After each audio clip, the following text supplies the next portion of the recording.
13th of August, and we're going to do activity 7.1. We're going to finish that on page 171. And this is the program. What have we done so far? Well, we have filled our list box with random numbers in the range from 0 to 99, and that is how you do it. List dat.items.add. So this is the list dat, and this is the mem display. So you have a list box and a memo. They look the same, but they're not the same. Then we're going to calculate the sum of all the items in the list box. This is what we did yesterday. So in order to calculate a sum, it's a running total, basically. We use a totaling variable as long as it's the same data type as the items that we are totaling up, then we're good to go. And that totaling variable is an integer in this case because all those numbers in the list box are integers because we used random range. Now, a random number is always an integer. We must remember that. That's an important point. So we set our sum equal to 0. And by the way, this program that I've put on RT Data has got this. This is what's in it. So you don't have to be typing right now. We're just explaining the code. And yesterday we talked about this concept for k equals 0 to list.dat.count minus 1. And the reason for that is because all items in the list box, you know, there's an items section here, they're numbered from 0. So that first one will be 0. The second one will be 1. The third one will be 2. The fourth one will be 3. And the fifth one will be 5. And the count is 5. Therefore, we need to minus 1 if you want to go from 0 to 4. So we explained that yesterday. I don't want to go over that again. So watch yesterday's video. And then inside our for loop, we just calculate the sum. But of course, we have to do integer sum. The list box items are strings. Always remember that anything that's displayed on the form is a string. So these list items are strings. We're converting them to integer, string to int, and there it is. Isum equals isum plus the number, string to int, list items. And then in the memo we display it. So that's explaining yesterday's code. Let's move on to today's code, which is more important.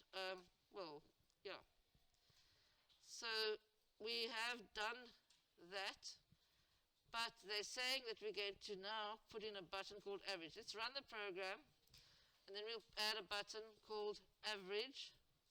So calculate sum gives us new numbers. So each time, we should actually clear our list boxes for each time, don't you think so? So for each click of the button, after we've displayed calculate sum, we need to clear our list boxes. And in here, we're going to clear before we display in the rich edit as well. So first things first, before we display in the memo, so here's our new code starting today. In the mem_display.lines.add, let's go and mem_display.clear. So there's the first line of code that we're typing today.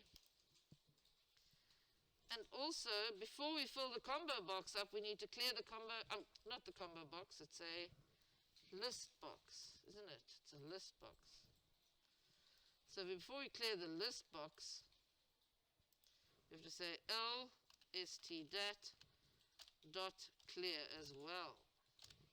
So right at the beginning, before we add items to the list box, we're clearing it. And then right here, before we go and display in the memo, we use mem_display.clear. So now we're going to go and add another button. Although, you know, when you look at this, we basically, I've cleared them both. Oh wait, yeah, that's right, we clear it. So now when you run the program, Let's see, I'm going to calculate sum.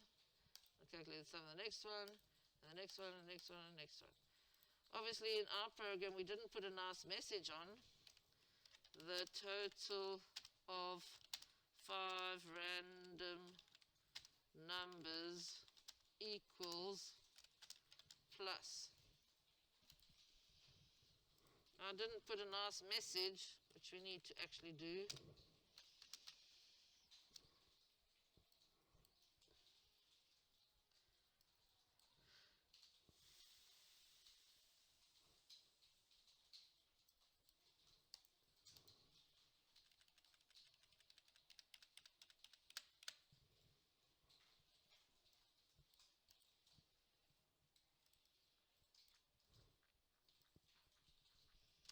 Okay, are we ready for the next code, which is going to be putting an average button on our form.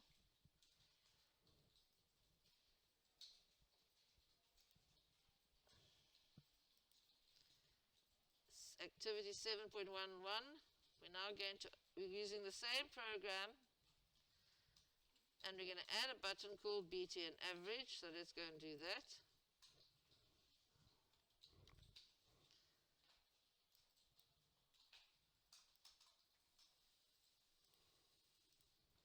Got to give it a name.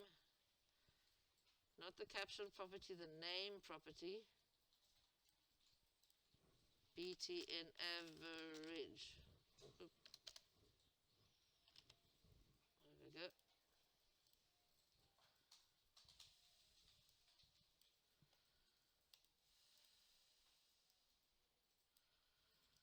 So in BTN average, I haven't changed the caption because we're not going to worry about that now.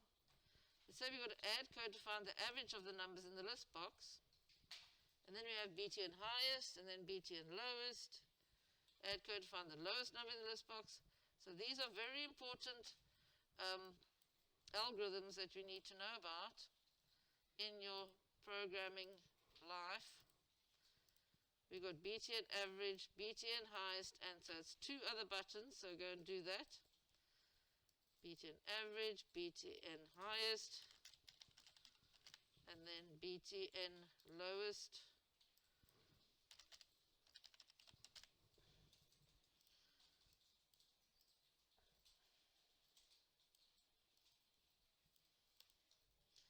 And then I'm going to go into an algorithm on how we can calculate the highest and the lowest. Well, we know how to calculate the average, but we'll go and describe that in an Excel spreadsheet now. So while you're busy putting those buttons on, let's set up our spreadsheet. Remember, we're going to have about, well, we'll have 5, 1, 2, 3, 4, 5 numbers. Okay, 5 numbers in the list box. Okay, maybe they'll be in other way, but get the idea. So we could have any numbers here. So there's 5 numbers, box number 0, all the way to box index 0 to index 4. Oh, okay, fine, do that. So these are the index numbers of this list box. Right, let's imagine those are the numbers there. How do we find the average? Well, you're going to calculate the sum, and then you're going to divide it by how many boxes are there? 5. But actually, it'll be our count. Remember, we're going to count the number of, well, we used a counter before, not a counter, sorry, we used the .count property of the list box. Anyway, let's go to our average, BTN average, double click. Average, you need a sum. VAR, we need our sum. It's always going to be the total of all the things divided by how many things there are.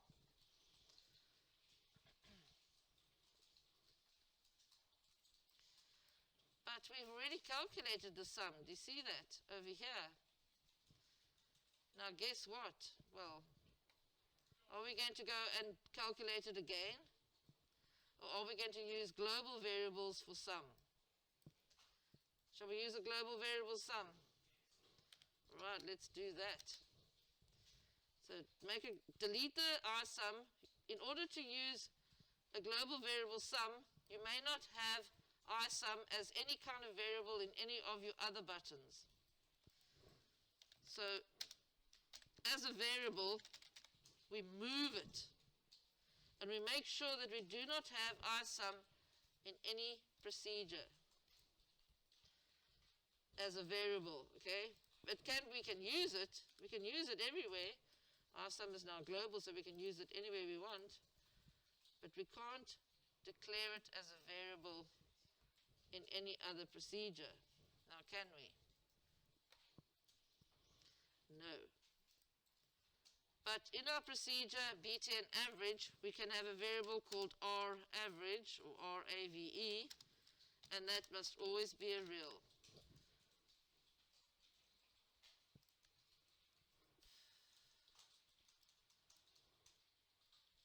Whenever we calculate an average, it has to be a real number.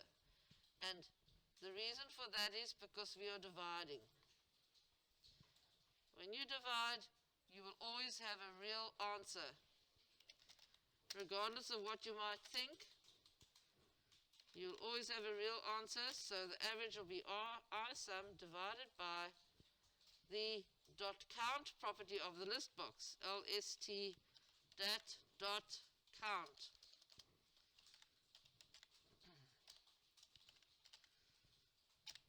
There we go. So the average equals isum divided by lst dat dot count.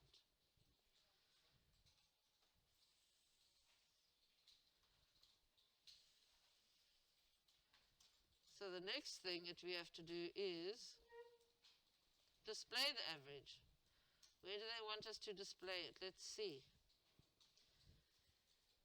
Find the average. Fine. Display these in the memo component. Okay. So we'll display it in the memo. And the memo is called mem display dot lines dot add. I'm not going to clear the memo. And we just can't type the word average equals plus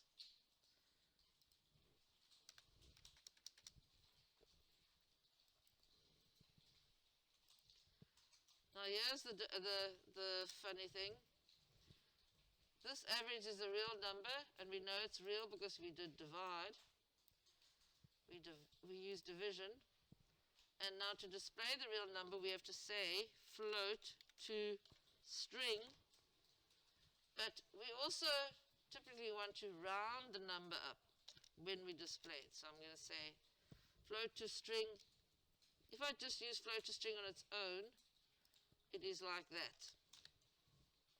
But if I use float to string and I want to format it, I put an F after float to string, and then I put an F, and then I have to use 4 parameters inside the brackets.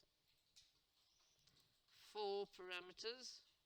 As you can see, when we work, we're always doing revision. This is obviously stuff we did in term 1, so we're continuing it again and again. We do it. So there are 4 parameters, and I'm assuming that we are going to round it to 1 decimal place. Those 4 parameters, the first thing is a real number we're converting to a string. The second thing can either be FF fixed or FF currency. The third item in our parameter list here is an integer, and that is the total number of digits that will be displayed, including the decimal point. And then the fourth integer in this parameter list. See, the parameter list is all the things that are in brackets. The fourth item is to what point are we rounding to? That 1 means we are rounding to 1 decimal point. If we be a naught there, that means we're rounding to no decimal points. And if you had a -1 there, then we're rounding to the tens. But we won't be doing that. If we had a 2 there, then we're rounding to 2 decimal points. Okay, so we've got that sorted. Now let's go and talk about the highest and lowest. And I want you to look at these numbers here. If we want to get the highest of anything, if these were negative numbers, just imagine if they were all negative. Okay, it won't let me do that. But just imagine me putting a negative number inside there, and they're all negative. You'll see now why I'm telling you how are we going to calculate the highest of a whole bunch of negative numbers. This is an age-old algorithm that you have to know all the way to grade 12 and beyond. To get the highest, even if they're negative numbers, just imagine if we start at 0 and we say 0 is the highest, because we are going to compare each number to see if it's higher than a variable called r highest. So we're going to declare a variable called r highest for starters. I as being an integer, and the reason is because they are all integers here. If there was all real numbers, then we have to declare a variable called r highest. So once we've declared our variable r highest, we then have to go and set that variable to a value. You might think, oh, we can always just set it to 0. But no. If we set it to 0 in this instance, can you see 0 is not going to be okay? Because remember, what we're going to do is we can take r highest and we can compare it with all other numbers. If I set r highest to 0, what will happen here? If r highest is 0, is box number 0, this one here, is that higher than r highest? No. Is that one higher? No. Is that one higher? No. None of them will be higher than 0. So that's not going to give our true answer if the numbers were negative. So to cover the program and to make sure in all cases all options are covered, we're going to set r highest to be the first element in our list. So if we're going to compare all those numbers, we're going to compare it, we're going to take the first one out and set it equal to the highest. So we're going to say the highest is, I'm going to say, okay, the highest is minus 45. That's what I'm saying. Now, this is how the process is going to work. We're going to go and check the next numbers and the next number, each one, in turn to see if it's bigger than r highest. So we've got the r highest. We're saying, okay, I'm assuming r highest is the first number. Then we go and look at the second number and we ask, is minus 8 greater than r highest? And if it's not, what are we going to do? Move on to the next one. But actually it is, isn't it? So minus 8 is greater than r highest, so our new r highest is minus 8. It's very important to watch this algorithm so you know how to do it. Then we go to the next box. Is minus 76 greater than r highest? No. So we go to the next one. Is minus 32 greater than r highest? No. We go to the next one. Is minus 14 greater than r highest? No. So what are we left with? There's r highest. So this is what your program is going to do. And the same algorithm, if you understand that one, the same algorithm will apply to finding r lowest. So remember, we take the first item in our list, and then we compare all the others to it to see if it's lower. In this case, if we'll say, okay, my first one is minus 45, so my lowest is minus 45. Then we go to the next box. Is minus 8 less than minus 45? No.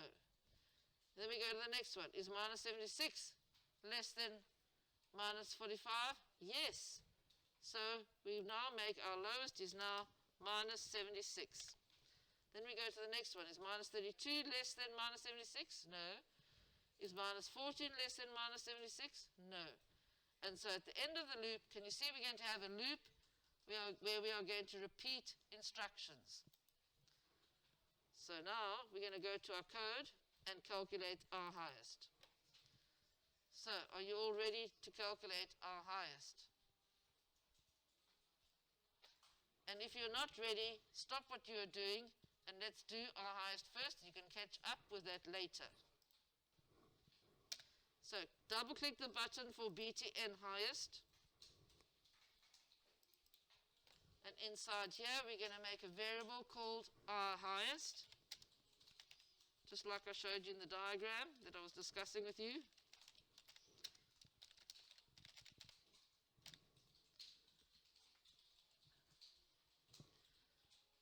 And then we're going to set our highest. We have to initialize our highest to the first box of the list box. List dat. What is the first box of list dat? LST dat dot items square brackets naught. But the problem is, of course, that everything in the list box is a string. And we're going to be saying that our highest, an integer, equals a string. We can't say an integer equals a string. We have to say an integer equals string to int, open brackets, and put our lst dat dot item square brackets naught in brackets.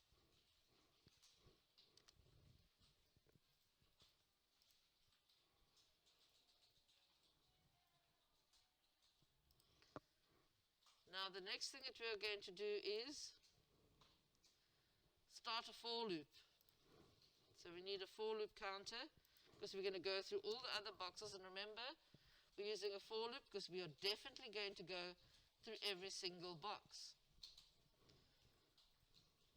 We are definitely going through every single box, so we can say for k colon equals, now we've got box number 0, not so.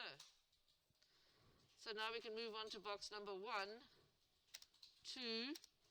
and I'll use the code that I used before, list dat.count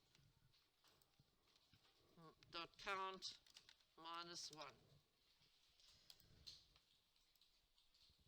That is to get to every single box of our list box, or every single item of the list box, should I say.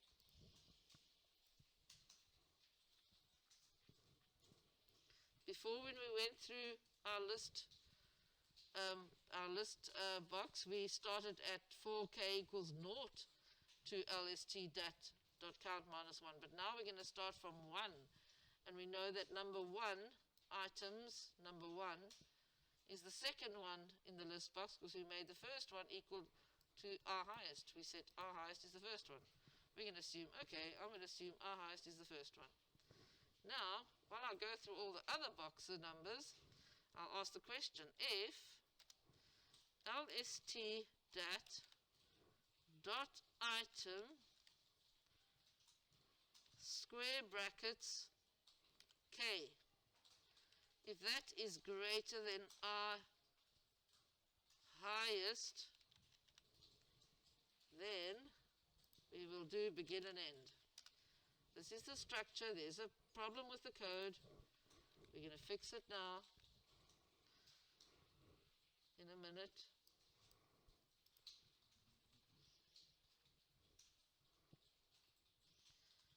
So there it is. But it's wrong because that is a string data type and this is an integer data type. So anything in the list box is a string. So you can't compare apples and pears because they're not the same thing.